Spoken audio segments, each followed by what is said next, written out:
네, 이 투자가 뭐 단지 기술이 아니고 철학이고 삶이고 역사이다 보니까요. 주식시장에서 유명한 말들이 많은데 대표적인 게 이거죠. 주가는 걱정의 담벼락을 타고 오른다. 주가가 오를 때 비관론이 없었던 적이 한 번도 없고 주가가 떨어질 때 낙관론이 없었던 적이 한 번도 없습니다. 어쨌든 미국 주가가 최고치를 갔는데도 투자자들의 마음은 워낙 좀 움츠려 있어서 아직까지 기대보다는 우려들이 많은 것 같아요. 네, 정말 그런 건지 전문가들과 또 이모저모로 이야기를 나눠보겠습니다. 머니 인사이트, 오늘 이제 미국 금융시장 얘기를 포함해서 자금시장 흐름들 향후 또 전망까지 해보죠. 대한금융경제연구소 정명수 부소장님 나오셨습니다. 어서 오십시오. 안녕하십니까. 미국의 뭐 주가가 아주 전 세계 주가를 견인하면서 사상 최고치를 기록하고 있고요. 네. 그런데 주식도 오르고 금융시장에서 채권 가격도 오르는 그 동반 현상이 나타나고 있다고요? 네. 우리나라 이제 채권 수익률을 보시면 예. 지금 한국은행이 콜금리를 좀 더 내려주지 않을까 이런 기대 때문에 3년 만기 국채 수익률 같은 경우는 지금 2.6% 선이거든요. 네. 지금 하루짜리 콜금리가 기준금리 역할을 하는데 이제 이게 2.75%니까 금리가 더 내려갈 것이다. 이런 걸 반영하고 있는 거죠.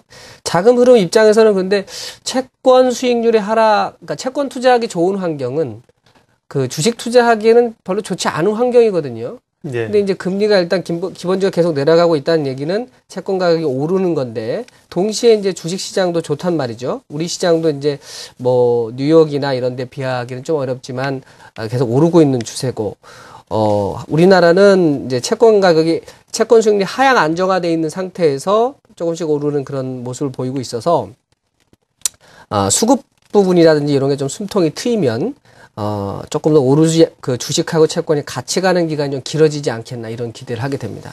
네, 늘 헷갈리는 부분이죠. 그러니까 주가가 오르면 주식값은 당연히 오르는 겁니다. 근데 채권 수익률은 떨어지면 안정적일수록 채권값이 오르는 겁니다. 국내 금융시장에서는 그런 현상들, 채권과 주식이 동시에 강세인 현상이 나타나고 있다는 건데 미국은 근데 최근에 보면 10년 만기 국채 수익률도 많이 보여주셨는데요. 수익률이 좀 올라서 채권값이 떨어졌지 않을까 하는 생각이 드는데 미국도 우리랑 같습니까, 상황이? 네. 미국도 뭐 연초에 네. 채권 채권 금리가 조금 올라서 걱정을 했는데요. 네. 큰 흐름에서 보면은 미국도 마찬가지로 채권도 좋고 주식도 좋은 상황입니다. 예. 여러 가지 차트들을 비교해서 보실 수가 있을 건데요.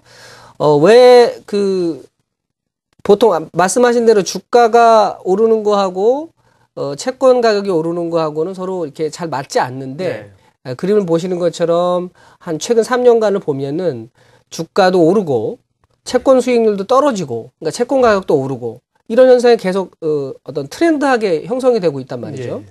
그럼 이런 현상이 왜 일어나느냐?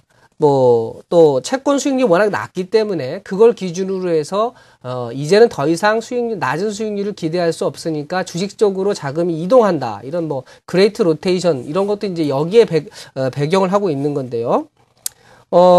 주식 시장이 어제 다우가 사상 최고치를 경신했습니다만 채권 수익률은 이렇게 조금 올랐습니다. 그렇지만 나름 선방을 하고 있는 거거든요. 그러니까 일방적으로 채권에만 불리하고 또 일방적으로 주식에만 유리하고 이런 상황이 아니라 지금은 유동성이 워낙 풍부한 상태다 보니까 채권과 주식이 같이 갈 수 있는 그런 현상인 거고 최근에 그래서 이런 현상을 반영하는 재미있는 일이 워렌 버핏이 얼마 전에 CNBC에서 인터뷰를 하면서 자기는 장기적인 관점에서 주식을 사고 있다 이렇게 얘기를 하고 지금처럼 이렇게 낮은 금리 지금 미국 국채가 기준이 되는 금리가 10년짜리인데 이게 1.89%밖에 안 되거든요. 이런 낮은 채권에 투자하는 건 좀 어리석은 짓이다 이런 얘기를 했어요. 근데 동시에 비슷한 시기에 그 더블라인 캐피탈의 제프리 군드라크라고 하는 운영자가 있습니다.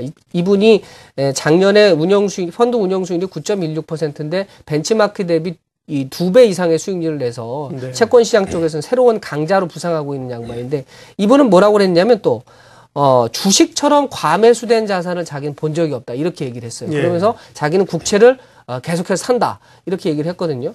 워렌 버핏은 채권은 너무 비싸다 주식을 사야 된다고 주장을 하는 거고 이 군드라크라는 양반은 주식이 너무 비싸다 채권을 사야 된다 이렇게 얘기를 해요.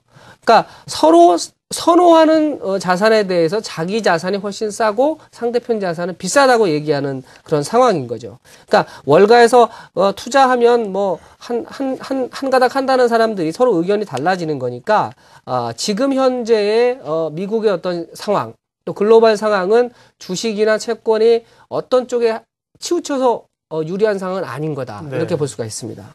다행히 주식 전문가는 주식이 싸다고 하고 채권 전문가는 채권 투자가 할 만하다고 해서 다행입니다. 뒤바뀌었으면 상당히 좀 혼선이 있을 텐데 말이에요.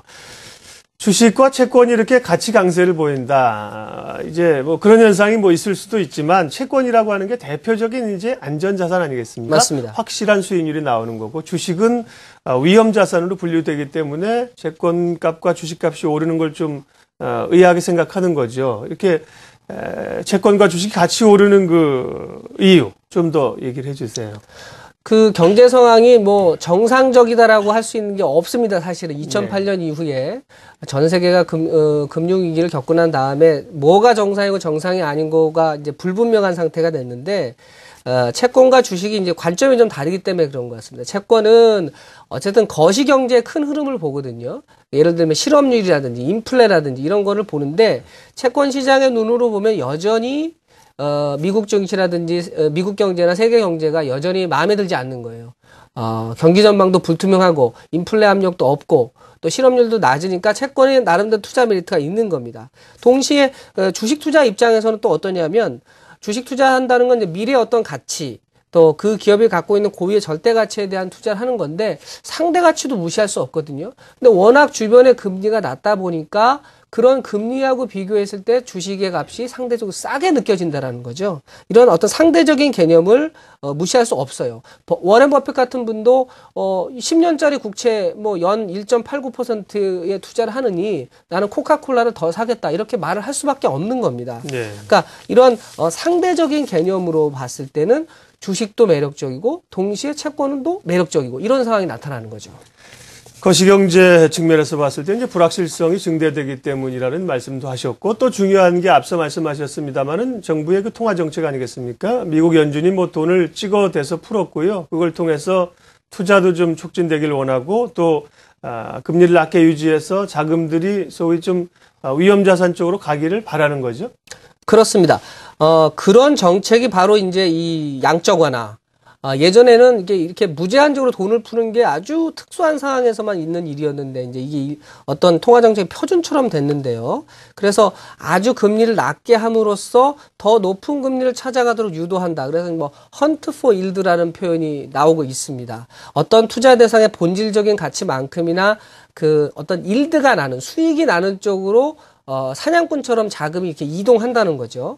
이런 헌트 포 일드 현상이 금리가 낮으면 낮을수록 더 강해져요. 그러니까 이런 자금 흐름이 이런 거에 근거한 자금 흐름이 이제 이른바 그레이트 로테이션이라는 건데, 뭐 보시는 것처럼 글로벌 펀드의 자금 추이 같은 걸 보면 주식 쪽으로 자금이 조금 더 속도감 있게 들어오고 있는 것은 사실입니다. 그렇지만 동시에 채권 시장으로도 여전히 만만치 않은 자금이 들어오고 있어요. 이게 뭐냐 하면 주식시장 입장에서는 채권 쪽에 몰려있던 자금이 주식으로 이렇게 확 왔으면 하는 기대감이 있지만 여전히 채권 쪽에 어떤 메리트가 있고 자금 흐름 입장에서는 이 저금리 상황을 좀 더 이 저금리가 유지될 수 있는 이런 상황들을 누리겠다는 그런 생각도 있다라는 것이죠.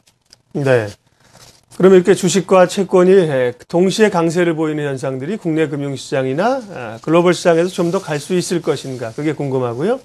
그래서 그런 상황에서 투자자들은 어떻게 대응을 해야 되느냐, 그 말씀을 좀 해주고 가셔야죠. 네.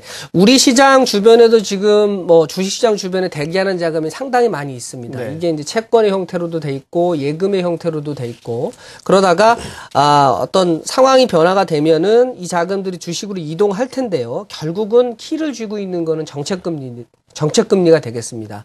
한국은행이 뭐 새 정부 들어서 약간 이제 그 어떤 정부의 그 보조를 맞추려는 그런 뉘앙스가 있는데, 한국은행이 이제 기준금리를 좀 낮춰주게 되면은 채권 가격은 아마 그걸 조금 더 먼저 반영을 해서 금리가 더 내려가게 될 그렇겠죠. 겁니다. 예. 그러면 아까 말씀드린 헌트 포 일드라고 하는 것 때문에 주식이 훨씬 싸게 보여질 수밖에 없어요. 그러면 이 자금이 주식으로 이동한다는 거죠.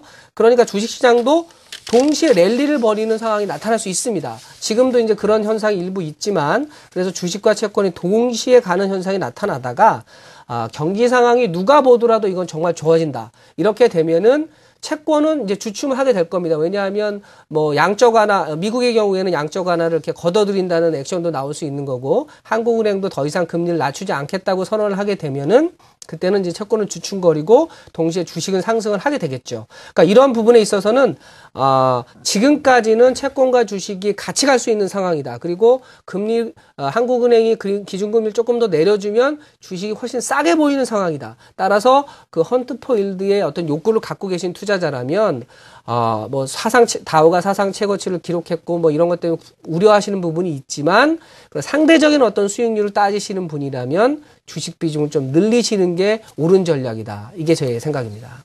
예, 머니 인사이트 대한금융경제연구소 정명수 부소장님 함께했습니다. 말씀 고맙습니다. 감사합니다.